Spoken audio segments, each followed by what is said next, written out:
En ledning på skinnen.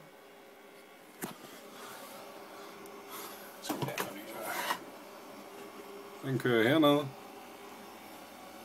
og bliver sat til der på dit tilbagemeldingsmodul, som sidder med et netværkskabel til dit powermodul. Der kan du se den anden gule ledning. Det er din skinner signal for de 4 skinneledninger du har på klubstikket. Det laver du til 1 og sætter der. Og det er så der. Her der ser du så 2x16 klokke sat sammen. Bare med et netværkskabel. Det er det eneste der skal til. Et styks isoleret blok. Giver den røde prik der.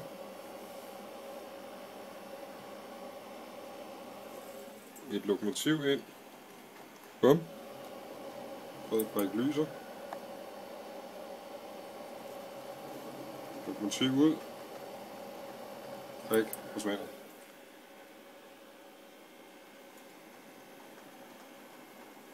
Lokomotiv ind. Prik